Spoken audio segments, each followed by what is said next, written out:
Egypt captures the imaginations of travelers from around the world, and for good reason. Home to perhaps the most impressive ancient civilization on the planet, Egypt is full of amazing archaeological sites that most of us have grown up hearing about. It's mysterious, with legends of pharaohs' curses and questions about how the pyramids could possibly have been built. Many of its attractions are centrally located along the Nile River Valley, which makes it convenient to see them. So when we realized that we had a school break with time to fill, the decision was an easy one. We headed to Egypt and saw the best that Cairo, Aswan, Abu Simbel, and Luxor have to offer.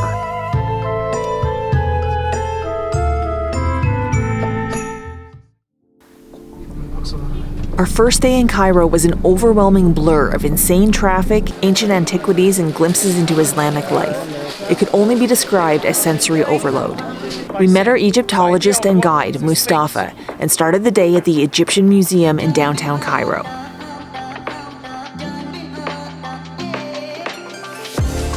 This was a great way to learn about everything we would see over the coming week. Most impressive of all was the Tutankhamun room, which features the famous 22-pound solid gold funerary mask and other treasures from his tomb. We also really enjoyed the mummies.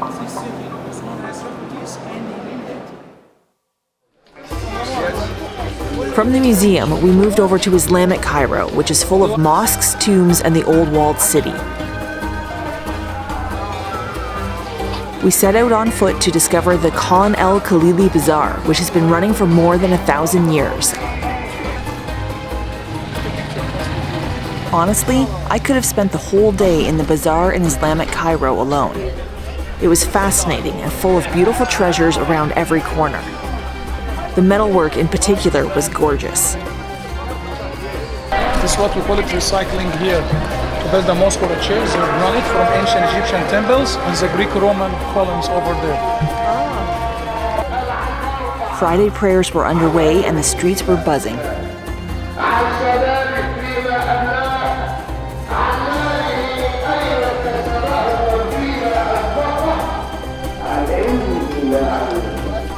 Look, this mosque or madrasa dates back 1225 AD.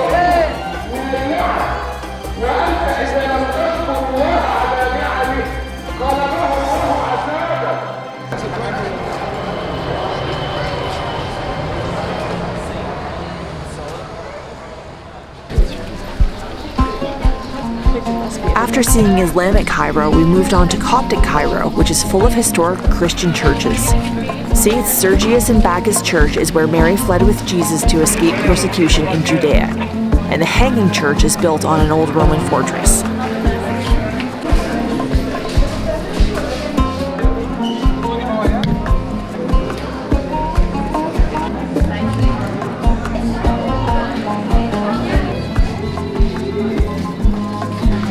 Oh yeah, and at some point on this day we stopped for lunch, and Liam ate an entire roast pigeon with his hands, as is the custom. It's pigeon. Oh, he did say it's stuffed, didn't he? Stuffed pigeon. This ain't just regular pigeon. Stuffed pigeon. Liam.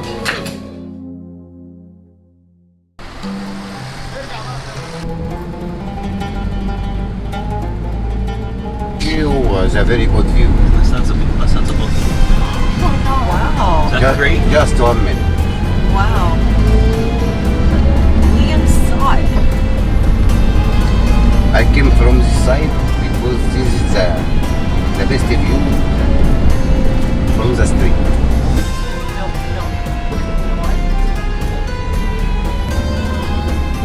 And that was our first time seeing the pyramids. It was the end of our first day. We were driving out to Giza to check into our hotel.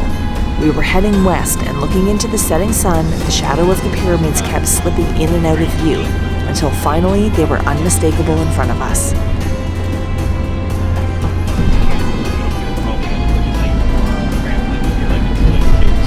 That's a good view. This is the biggest one. Cheops, Kefron, It's not that much. Mykonos behind. I mean. Wow. Can see? Yeah. That's awesome.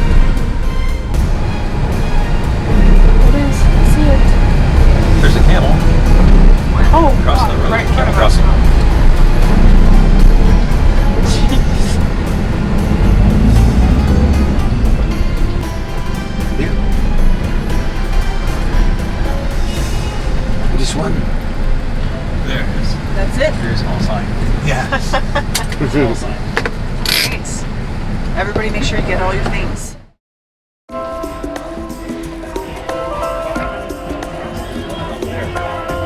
What made us choose our hotel in Giza was definitely the rooftop patio.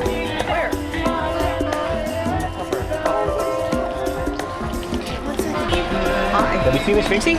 I've seen lots.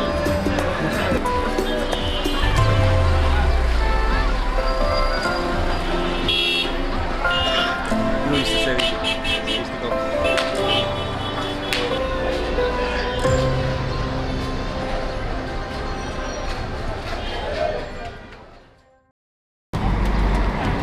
And the next day, of course, was all about the pyramids. We met up again with Mustafa and headed for the Giza Plateau. Great pyramid, babe.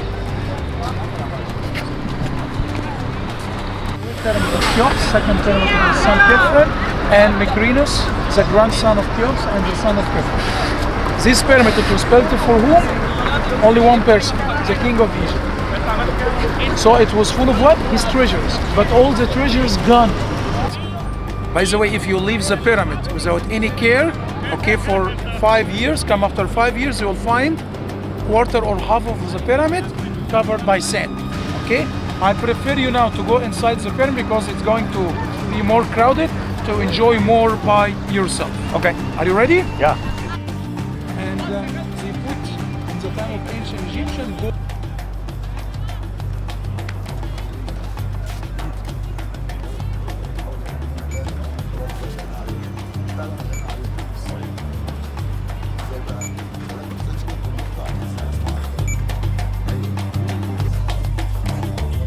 When you first enter the pyramid, you walk along a long flat hallway called the Robber's Tunnel. Relatively speaking, this is a piece of cake, because then you come to a long ramp called the Grand Gallery. You need to climb this doubled over for most of the way up because the ceiling is so low. And the same tunnel is used to both enter and exit the pyramid, so whenever there's oncoming traffic, it turns into a game of chicken. You know you're coming up to the king's chamber where the king was buried when the rocks change from limestone to red granite, which was mined in Aswan, 800 kilometers away. It is crazy to think about how the ancient Egyptians did it. Once you get to the king's chamber, you can stand up again. It's incredibly hot and stuffy, and there's not much left to see because, as Mustafa told us, the treasures were all stolen by grave robbers a long time ago. Regardless, it's pretty cool to be inside the Great Pyramid.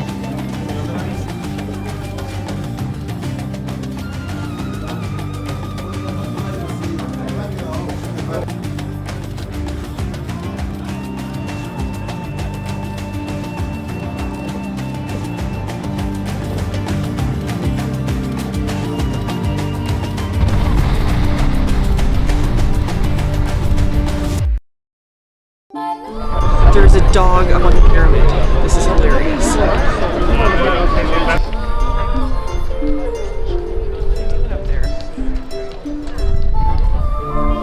I guess the dog didn't get the memo.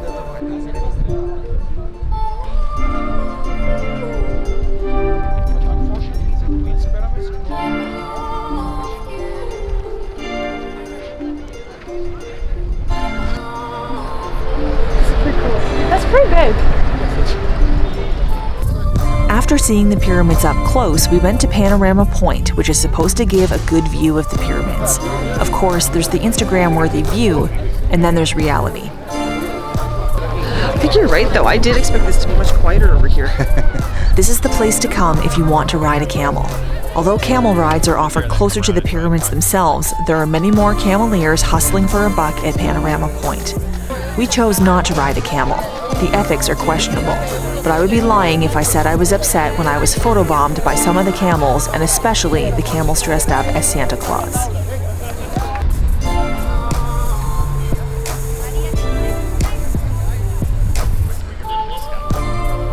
Before leaving the Giza Plateau, we paid a visit to the Great Sphinx, who has the head of a human pharaoh and the body of a lion.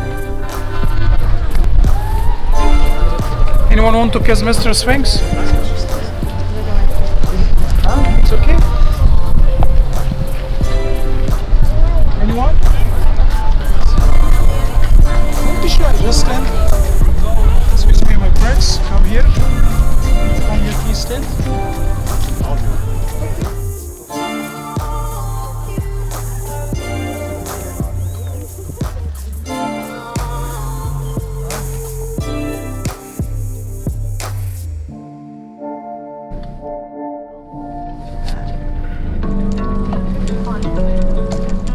We left Giza and traveled to Saqqara to see our last pyramids of the day. Step Pyramid, 3rd dynasty, is the oldest pyramid in ancient Egypt. The pyramid of King Zoser. Okay, and as I told you, look, still working. Look, as I told you, from time to time you're going to Doing some hear archaeological about work. discovery here in Saqqara.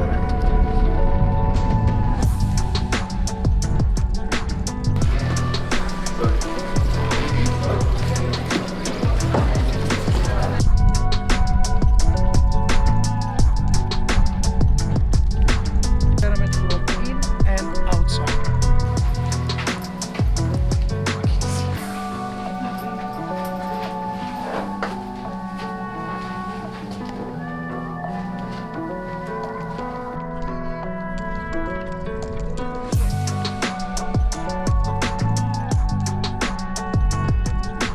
Far here, we're going to see the big pyramid right on the left, and the big pyramid was right there.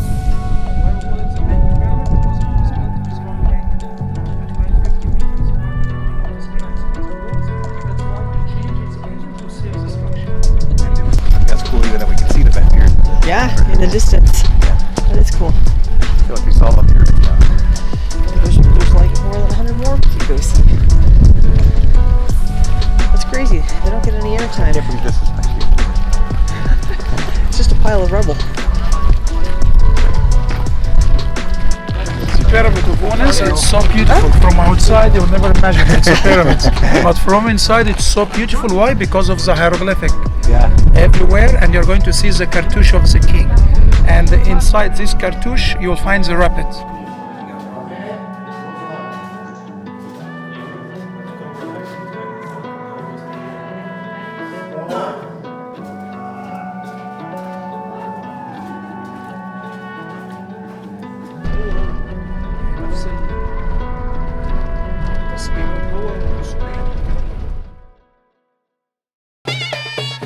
We were all pyramided out.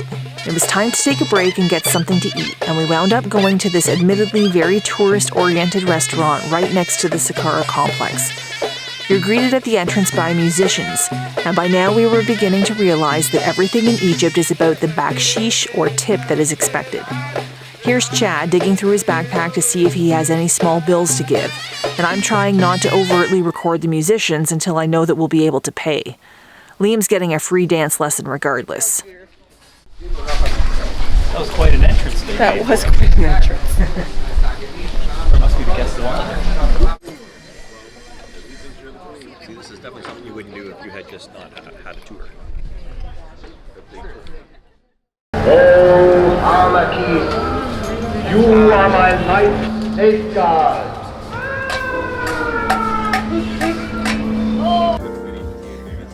It was New Year's Eve. We had been looking for a way to celebrate New Year's, but we're told that it's not really recognized in Egypt. Our hotel was putting on a dinner and dance show to mark the occasion, and with no other options in front of us, we bought tickets to the event. Dinner was great, another big spread of grilled meats and assorted sides. The dancing was just okay. Every once in a while, a member of the hotel staff would shoot off a firecracker, or someone at a neighboring property would do the same, and it did make the night feel a bit more festive.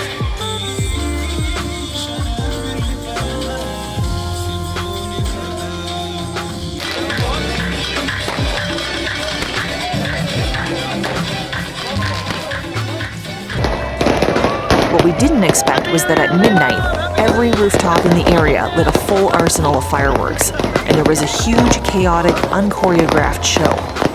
What a way to bring in the new year.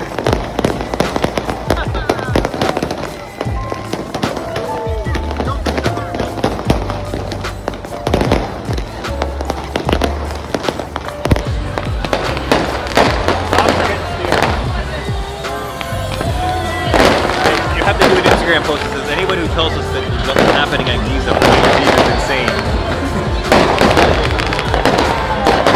lighting it off right there. Okay, let's go to bed. That's it? Let's go. Happy New Year, guys! Happy New Year!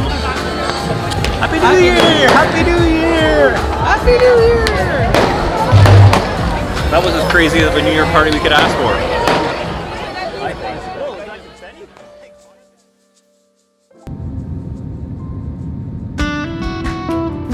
We got about 2 or 3 hours of sleep before getting up for an early morning flight down to the city of Aswan.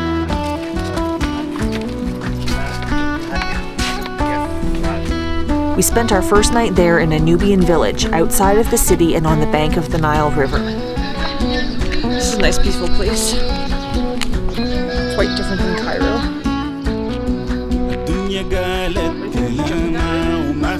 Nubians are an ethnic group from southern Egypt and northern Sudan, and they're best known for their brightly colored buildings.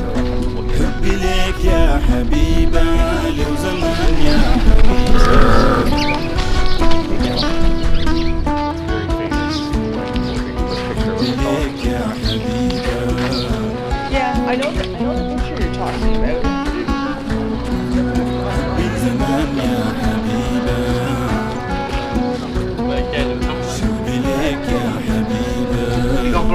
Canada. Canada Dry, that's right. Canada Dry, that's right. We have no hot water here. No, thank you. Just do it.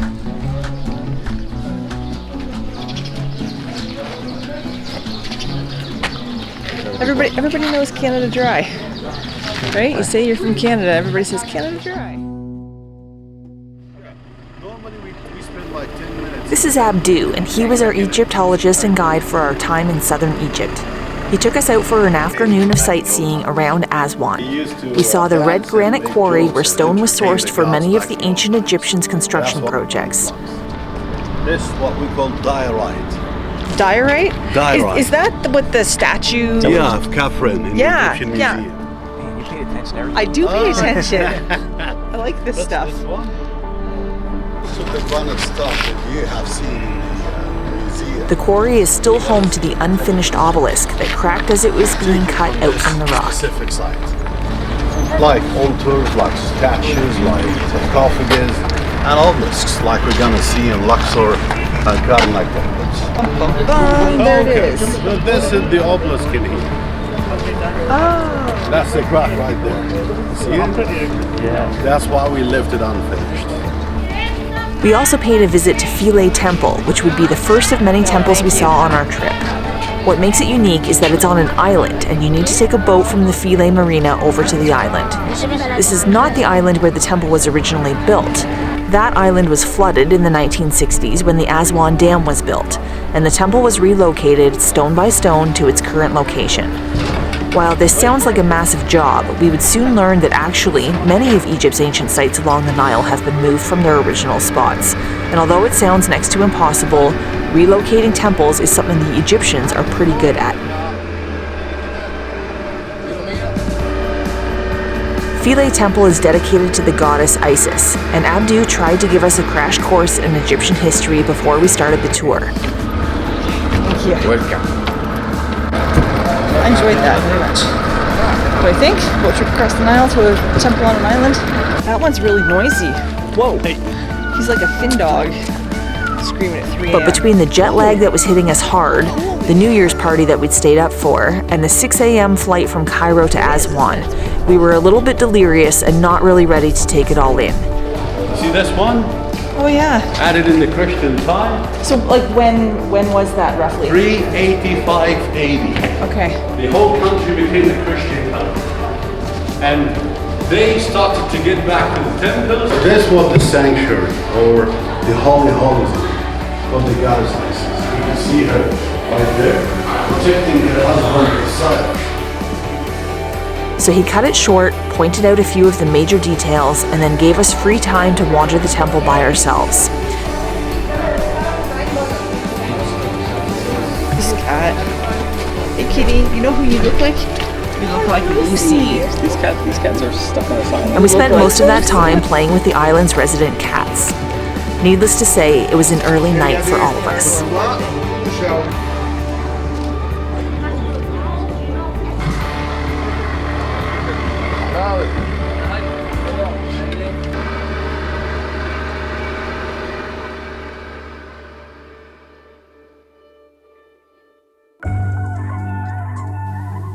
From Aswan, we took a morning commuter flight to Abu Simbel, 45 minutes away. It's too bad that the flight wasn't longer, because this was the first time in our lives that we got an upgrade to business class.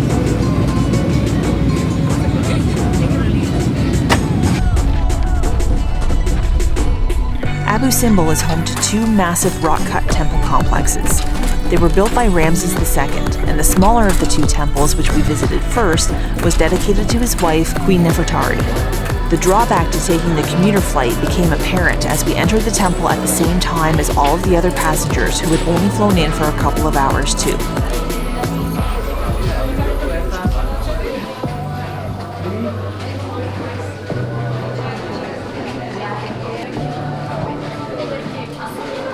The Great Temple is pretty impressive, especially the four giant seated Ramses statues that flank the entrance. And being a bit larger inside, we were able to leave some of the crowds behind and even find our own personal temple, if only for a few minutes. Yeah. But it's our own personal temple now.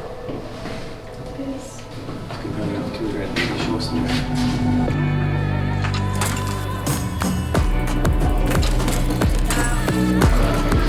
Did you guys see any of these statues? Nope. Didn't see any hieroglyphics either. No? Nothing. Look at the size of this guy's freaking beard. I imagine if you come here anytime after 11 a.m. when the return flight has left, you probably have the place pretty much to yourself.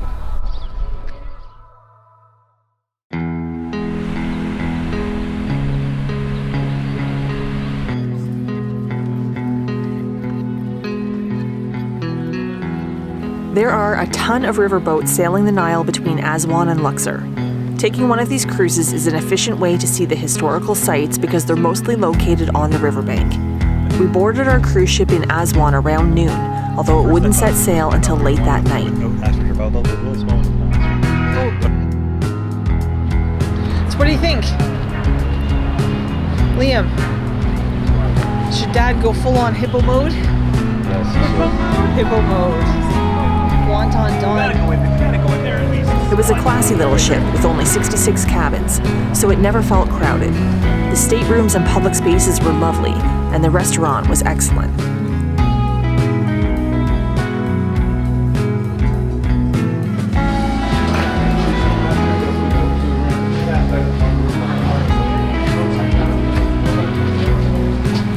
With time to spare before the ship set sail, we left one boat for another and headed out on a traditional felucca or sailboat for a sunset cruise around Aswan.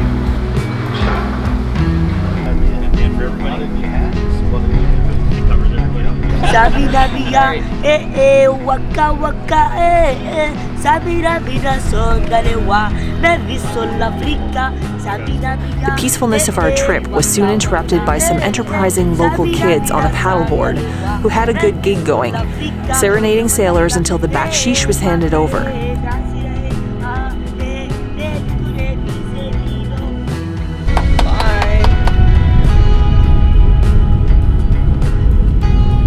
And they weren't the only ones with that business model. There were lots of kids doing it. The ones who hit up the fuller feluccas were no doubt better paid.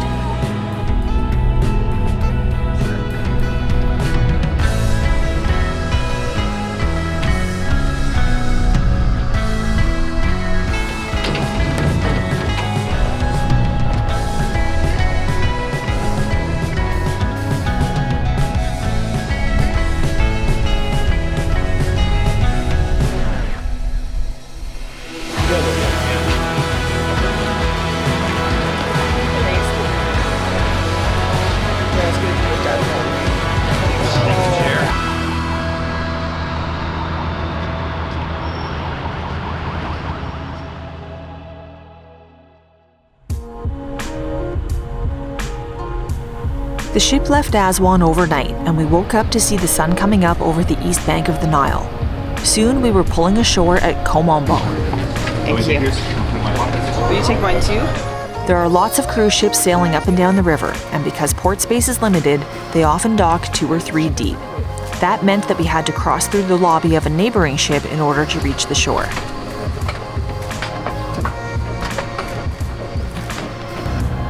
What makes Kom Ombo Temple special is that it's a double temple. Half of it is dedicated to Horus, the falcon-headed god, and the other side to Sobek, the crocodile god. So that's the temple right there. That's beautiful. Like a temple. Kom Ombo, meaning the mountains of gold. Abdu was with us again, and this time we were ready for his history lesson. My favorite part was all of the references to Cleopatra inside the temple. This one belongs to the Queen Cleopatra, right here. I could go with K now. So each symbol is like a letter? Yeah, it's Cleopatra. Cleopatra. That's neat, eh? Yeah. Told you that we're gonna see the image of Cleopatra in here. We saw the name, now we're seeing the image. That's her. With her name just right next to her. Cleopatra. And now this is what we call the coronation scene.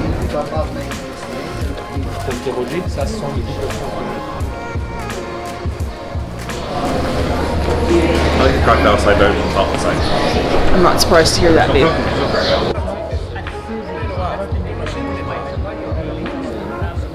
There is a crocodile museum on the temple grounds too, and so after our temple visit we went to see dozens of mummified crocodiles. They even have mummified crocodile eggs. The ancient Egyptians were serious about this stuff.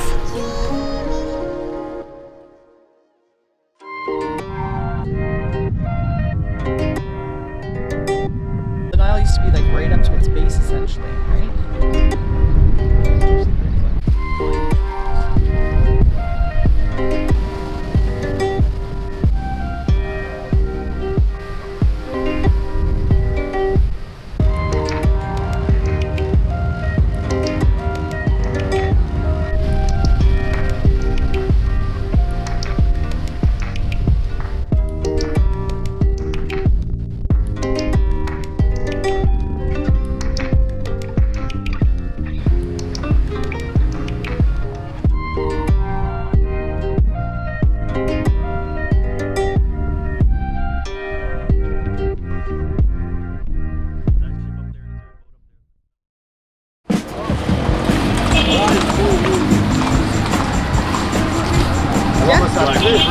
In the way back we get the same carriages, huh? Just remember the carriage number.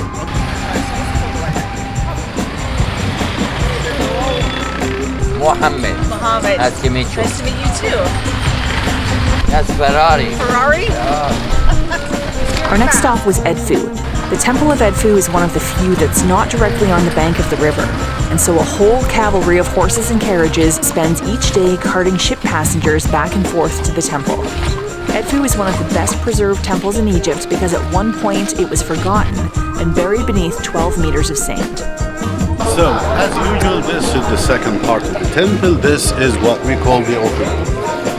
No pillars here. A temple was the house of the cow goddess, the wife of the goddess.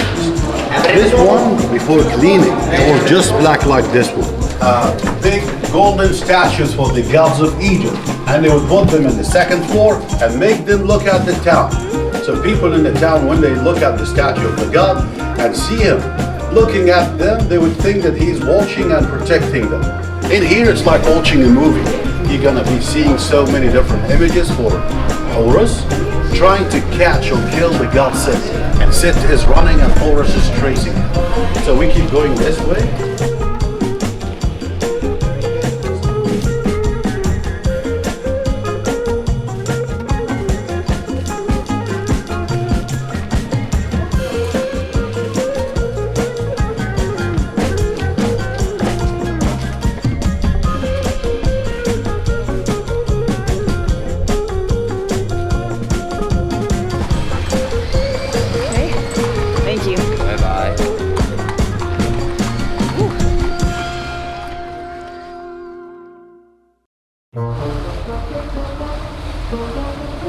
As the sun went down on our second night on board the ship, we sailed into the Esna locks and encountered the most resilient salespeople of our entire trip.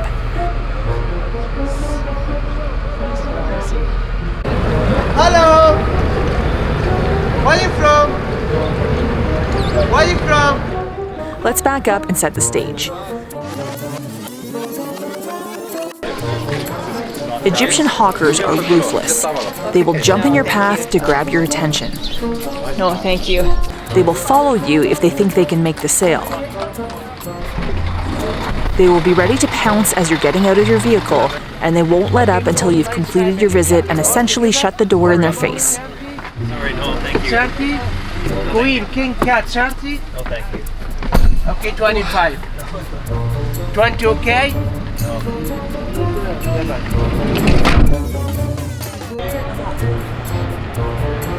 But all of that paled in comparison to the tenacity of the Esna lock vendors, who actually rowed their dinghy into the lock with us and tried to make sales by launching their wares up onto the top deck of the ship.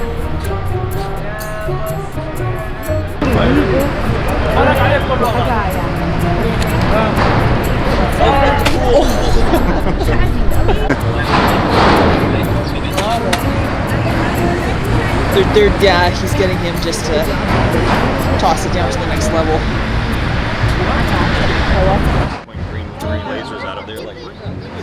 I don't think they made any sales to anyone on board our cruise, but it sure wasn't for lack of trying. The west bank of Luxor, being where the sun sets, is dedicated to the afterlife, and it's where the ancient Egyptians buried their dead. We made a quick stop to see the Colossi of Memnon before continuing on to the Valley of the Kings. Tombs hidden in the mountain right there. Wow. We have many of them everywhere. The whole area is surrounded with mountains.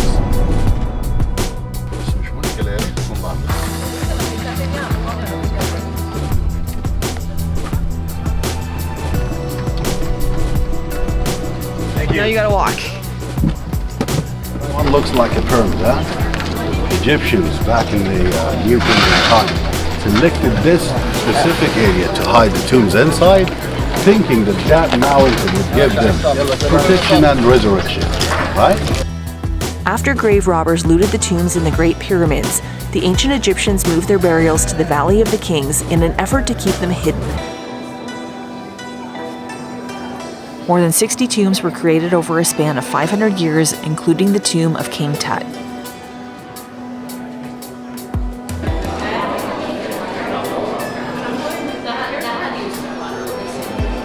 On a daily basis, 8 tombs are open to the public. Your entrance ticket allows you to visit 3.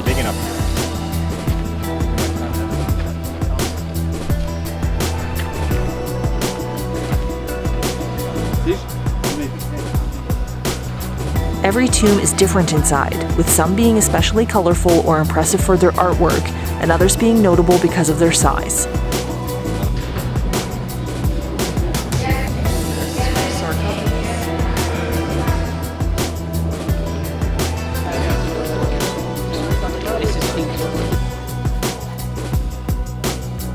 On our visit, we saw the tombs of Ramses IV, Merempta, and Ramses VI. They are all very cool.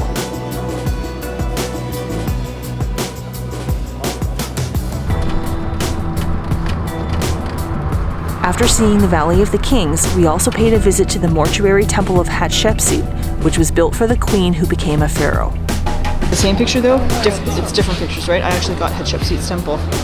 I got the statues.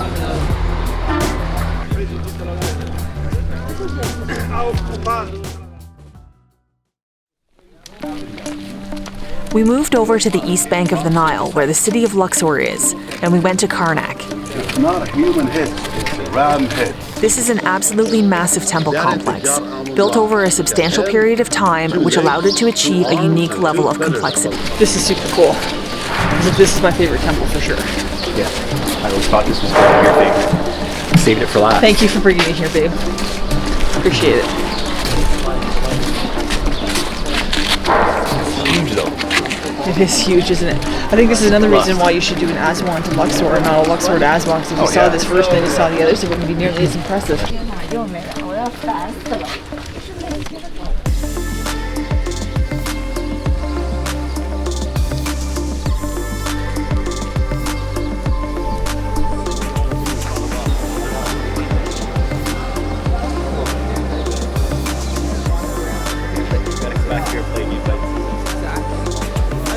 Cool. There's so many of them, eh?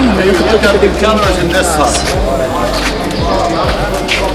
They're cleaning the pillars in here by removing the dust and the salt cover. He's like nicely fed. Leave it to Mallory to always find the temple cats.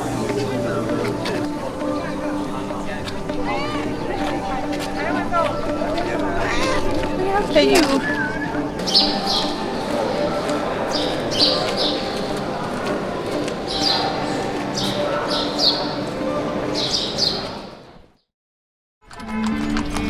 We said goodbye to Abdu and struck out on our own in Luxor.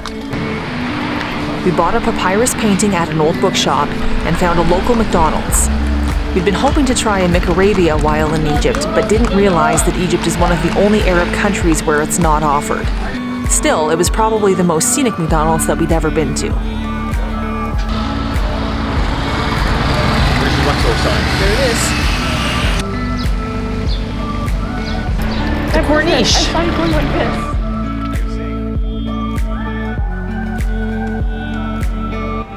We had checked into the Winter Palace Hotel when we left our cruise ship. The grounds are spectacular, and we started to wind down our trip with some chilled time in the gardens and at the pool. We did have to run out to pick up some food, and we found an amazing little falafel stand right around the corner from our hotel. Falafels were 25 cents each, and it might have been the best food of the whole trip. Are you getting the picture? Mel found an awesome photo opportunity. Don't worry, guys.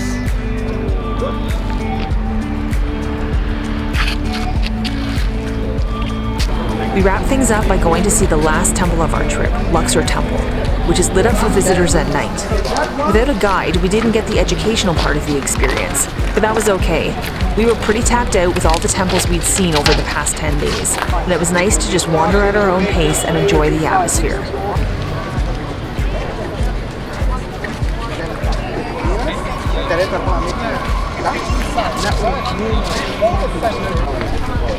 Oh my god. What? This fella died. Okay. Wanna hold my hand? Jeez Louise, Mel. I couldn't yet. I can't believe that you would have survived the curse of the pharaohs and all the rest of it, and you almost died from tripping.